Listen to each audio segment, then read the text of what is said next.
Hi everybody, hi every spirit, welcome very much to Ezosu Gaming. Today we'll be ranking every city and town in Pokémon Scarlet and Violet. Tell me your comments in the comment section down below. What is your favorite town and why? Which is your worst, not worst, but not as favorite town and why? And tell me those towns as well and cities that just made you feel like very neutral and you like why the hell is this town even over here? You know what I'm saying?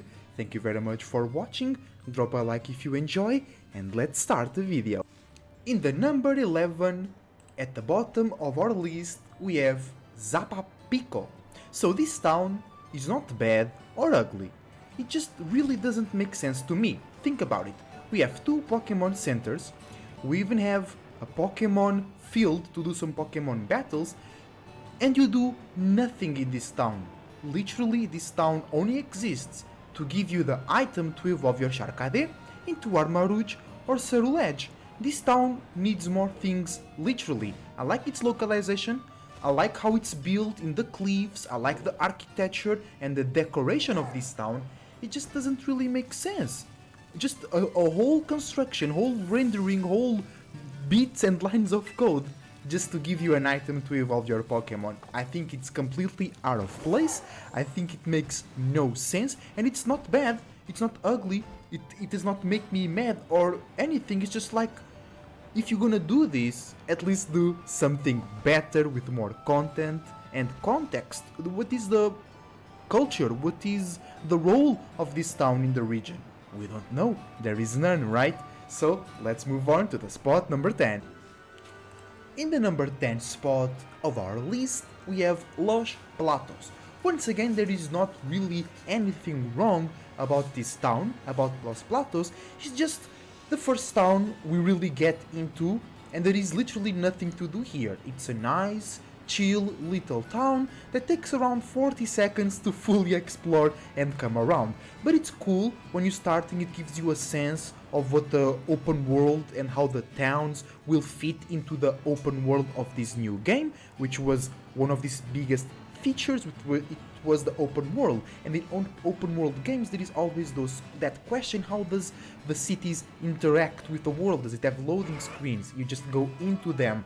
And here it's just like first town syndrome. You don't really ever expect much for the first town, but it's cool, it's nice, literally nothing wrong, it's just first town syndrome. Let's go to the spot number 9. Here in Medali, or number 9 spot on the list, I really like this stage theater looking zone over here that you can see on the screen right now, but Medali, like the normal type gym it hosts, it feels very normal for a Pokemon game. The only different thing that this town has over all other towns and cities in the game is their famous restaurant. But that really does not make the city feel special, alright? It is quite big, you can explore it, it has some, not unique, but some distinctive architecture, but being close and the only enter point to Area Zero does give this city a more mysterious and eerie vibe, but it's not enough to make it higher on the list. Tell me what you think about Medali in the comments down below, and let's move on to spot number 8. In the number 8 spot in our list, we have the Art City Artazon. And I wish this town was as cool and eccentric as its gym leader Brassius. Being the city of art, I would expect way more color and variety in this town.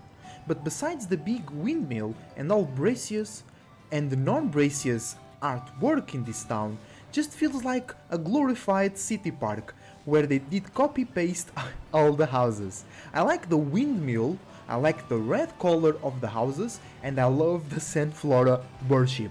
This pool right here is also very cool behind the gym, but other than that, and that playground for little kids, there is nothing really much awesome and cool about Artazon. It's not a bad town, it's just it doesn't have a lot going for its own.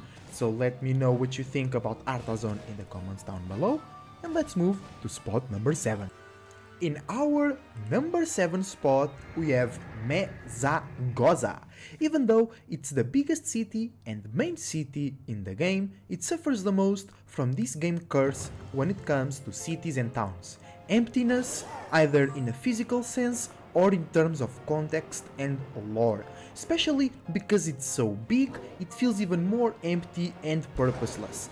The only thing to do in this city, besides going to the academy, is literally just buying things on the many stores that the city has. So the city is actually really big, you can explore it a lot, but you'll never find anything that rewards you for all the exploration. And it kind of makes me feel irritated that it's so big and I feel such the need to explore it, and then I just find people that I can connect with, houses I cannot enter, people do not tell me about the story and history of this city and how it grew, how its surroundings influenced the city, how the city influenced the culture and context, geographically speaking, of the region. It's just a big empty shopping mall, perhaps. You know what I'm saying? Let me know what you think about Mesagoza in the comments down below. And let's move to spot number 6. In the number 6 spot in our list, we have Montenerva. And here we start to get more serious in the competition. The Montenerva is the opposite of Mesagoza. The town is already so small that it does not feel empty, or it feels less empty. I really like those archers-like gates where you enter and exit the town. I love the ghostly, spiritual vibe of the town, and I really like how it works in conjunction with the top of Glaciado Mountain. I like how it works as a gathering point for the spirits from that Pokémon that are leaving this world. Also, I really like the ghost gym, I really like the ghost gym leader, and I really like how you don't really have a town for this gym, for Glaciado gym, and then you have a town for Montenerva, which really represents how important this part of the region is, so people and Pokémon gather here as well. Tell me what you think about Montenerva in the comments down below. And let's move on to spot number 5. In the number 5 spot in our list, we have Cortondo.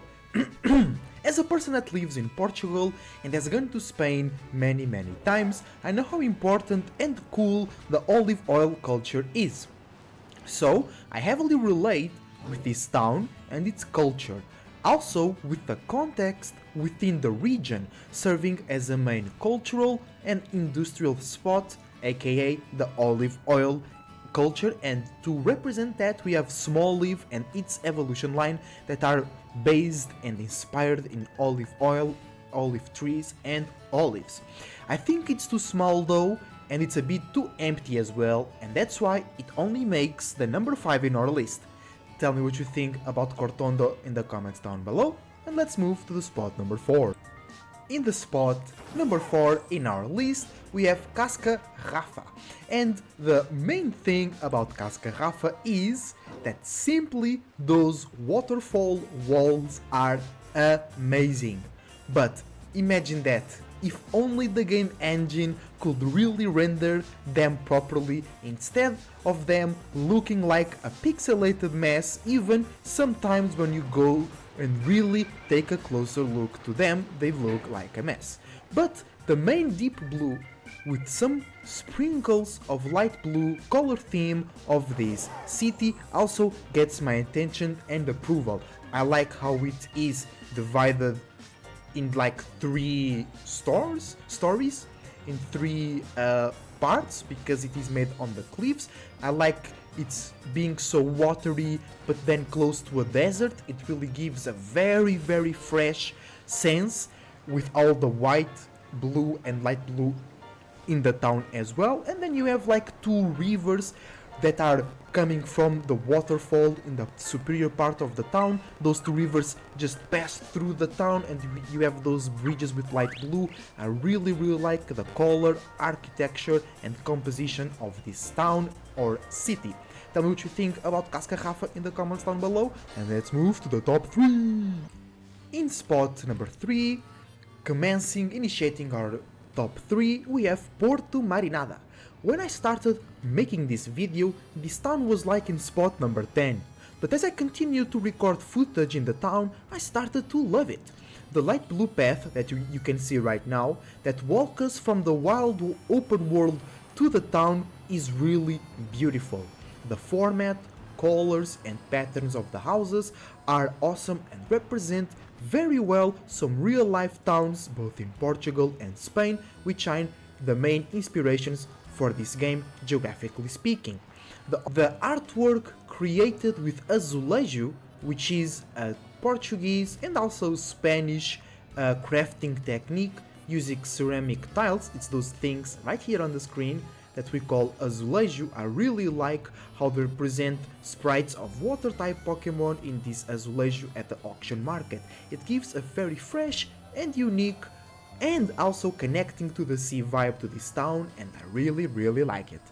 And the fact that it works as an economic and luxury spot of the regions of this region due to the rare sea items that you can buy and acquire at the auction spot really makes me love this town. And you can see the boats in the coastline really gives the working but also gathering special items from the sea theme to the town, and it's very cool.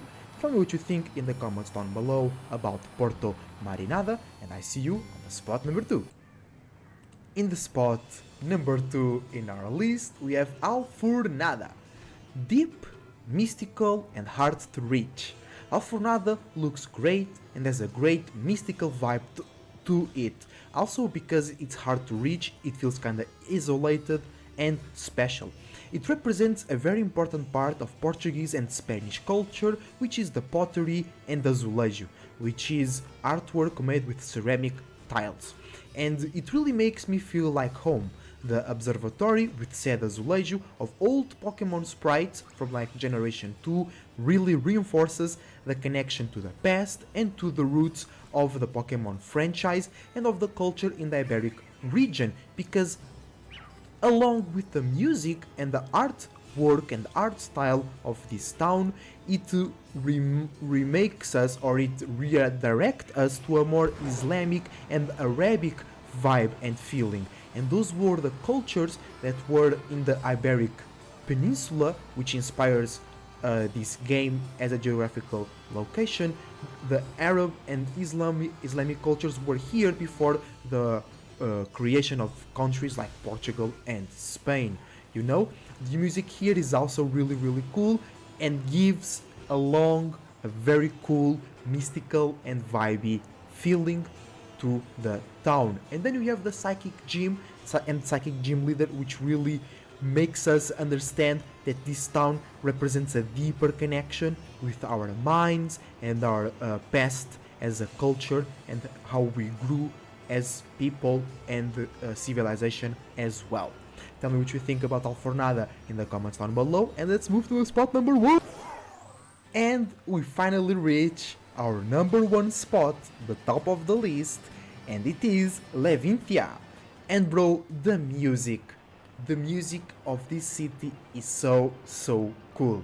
And the city in itself, it's big, fashionable, and it's the town that feels the least empty by being so like filled with movement and so many different types of buildings. Then it's close to the sea, but it feels so like industrial and business like. You have all those lights, all those publicity boards. You have the field where you battle the gym leader is in this arena that hovers above the ocean. It's so cool, you know? And the fact that it really looks like a big real city where you often don't get that cozy and the welcoming vibe also makes it more understandable that you can connect with people and enter in the buildings. But also it doesn't feel too cold, it doesn't feel too distant, because it's filled with lights, it's filled with vending machines, a lot of stores, the publicity boards, being closer to the ocean makes it more cozy and feeling more accessible. The city is very dynamic and connected to the future. Levincia takes our number 1 spot, and let's just enjoy the music a little bit because it's awesome. thank you very much for watching.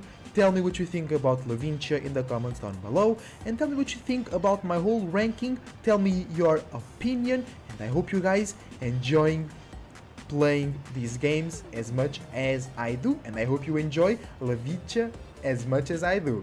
Until the next time, as a Tarek Cloud Surfer, surfing out.